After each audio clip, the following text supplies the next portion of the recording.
That's Nick. And that's Joseph. And today we're here to talk about Presents! The 34th film directed by Steven Soderbergh. And that's because I'm counting Che as one film instead of parts 1 and 2. But this premiered at the 2024 Sundance Film Festival. Neon is releasing it January 17th, 2025, a year after the premiere. I know some Steven Soderbergh films, so why don't you name a few that you really like? Well, I know that we both enjoyed Behind the Candelabra. And I believe you're a Contagion fan.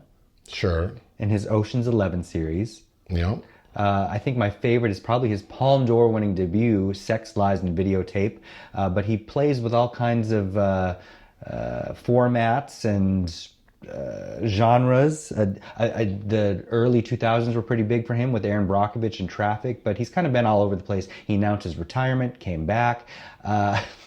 This is reuniting him with I think a pretty fantastic screenwriter, David Koepp, who previously worked together on Kimi, starring Zoe Kravitz, which I know people weren't really crazy for, but for what it was, I thought that was fine.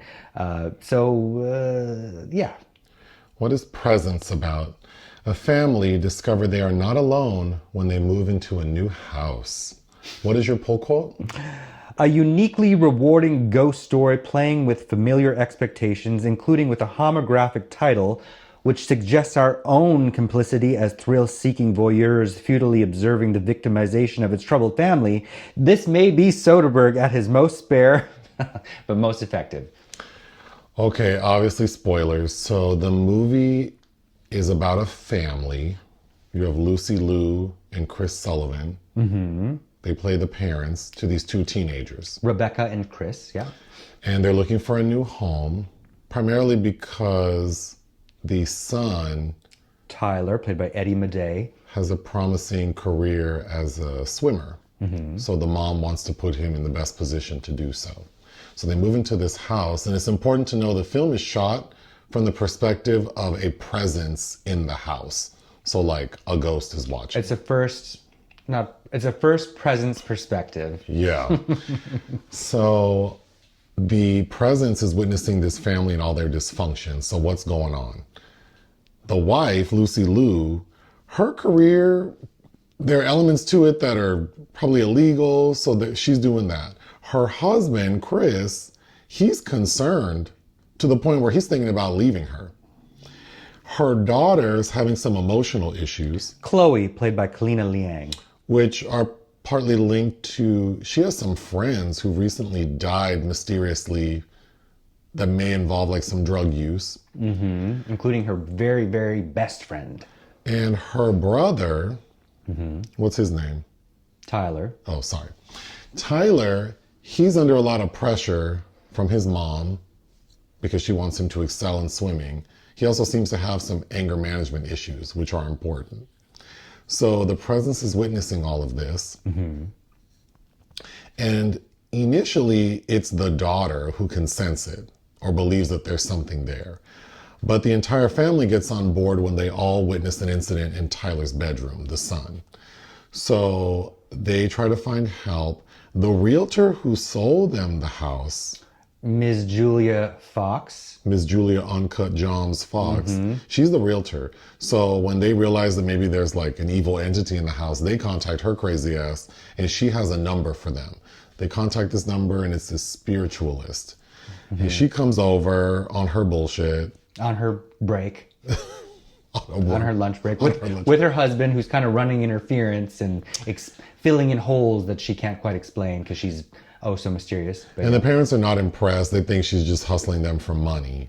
Well, the mom more, Lucy Liu more so than the dad. But she does return and tries to tell the dad because he's not interested in hearing what she has to say. But she's like, I had a dream and I think you should know.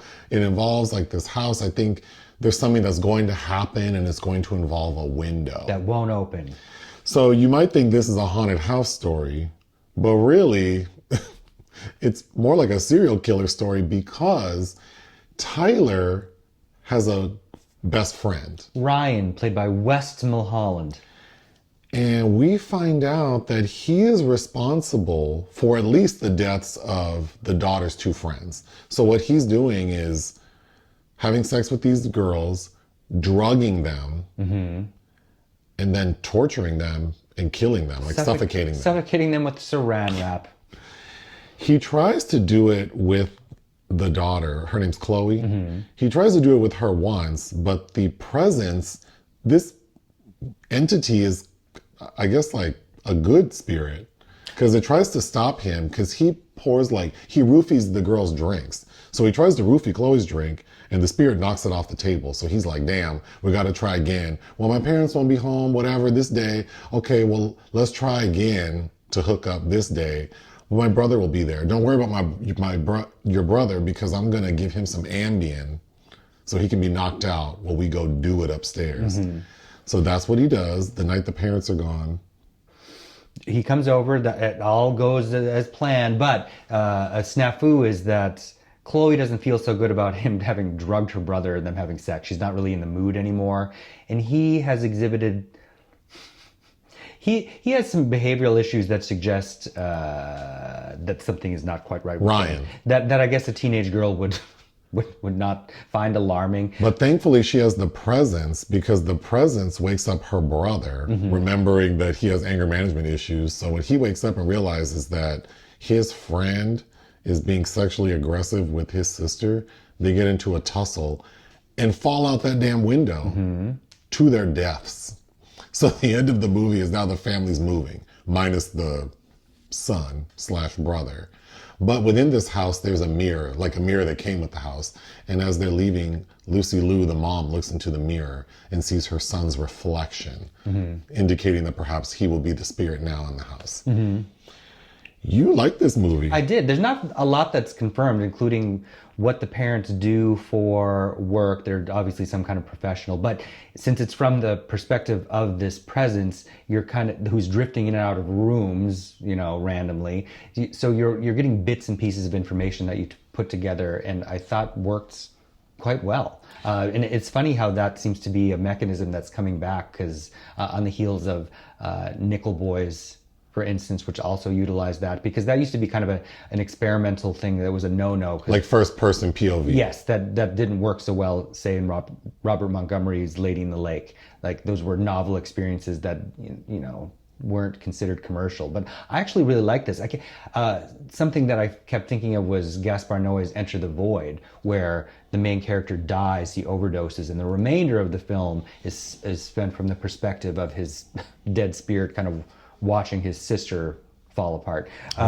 But even a little bit of that classic Robert Wise adaptation of Shirley Jackson's The Haunting of Hill House, which was just The Haunting, this film made me really want to rewatch that, because it's been years, but I quite liked it. What did you think of the cinematography?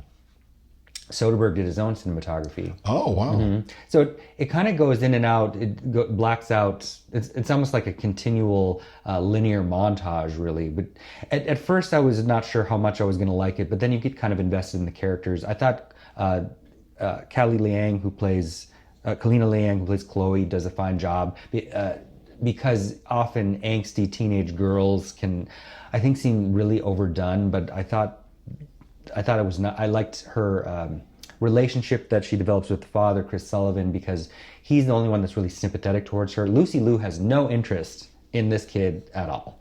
Because she's more focused on the son and his swimming career. She's got a scene early on with the son where she's clutching him at the counter like a lover, and she says to him, "It's okay. It's okay to go too far for the people you love." Red flag factory. Okay. And something else along the lines of, it's okay to make mistakes for the wrong reason, or for the right reason. Okay. I think West Mulholland made me uncomfortable from jump. Ryan, this little white boy that comes in there, and when they're first about to have sex, this is before we kind of know that he's toxic. He has this breakdown about how he doesn't have control over anything and starts sobbing. Well, while she's also sobbing in his arms about her dead friend. And then he's like, oh, but regarding the sex, like, this is going to be all for, this is going to be all you, all your choice, everything you want to do. It's you're in control. And it's Sure, like, gal. that is the exact opposite of what your main complaint in life is. So, but again, a teenage girl that wants to, you know, like, get on this cute boy that likes her, clearly went over her head. But, you know, that's the thing when you watch people from the outside, you're like, God, can't you see how dumb you are sometimes? Yeah. What's the mood of the film? The mood, it's kind of a slow build. And of course you have that obligatory scene where the spirit, somebody with some kind of spiritual third eye medium comes in, and she's very unassuming. She's kind of working class in this, and she doesn't give us a whole lot of clues.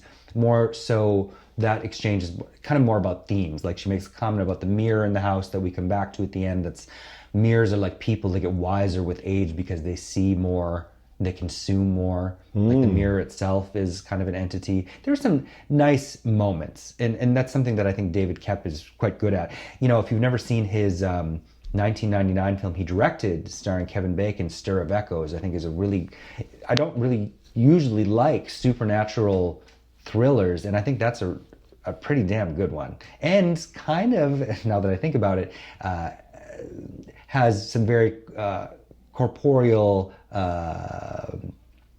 villains that we discover because of the aid of some kind of spiritual supernatural entity or thing going on. But so clearly that's his MO. But I liked it. And for a January release, at the end, we see the sun in the mirror, indicating that maybe he'll be the presence.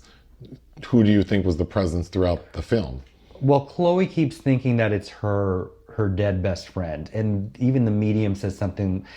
Everything's very ambiguous. Like, we're not clear if this spirit came with the house or it followed her here, but I think it's choose your own adventure. Choose your own adventure. What would you give Presence? 3.5 out of 5. Very good. Join us on Patreon and listen to our podcast. Bye.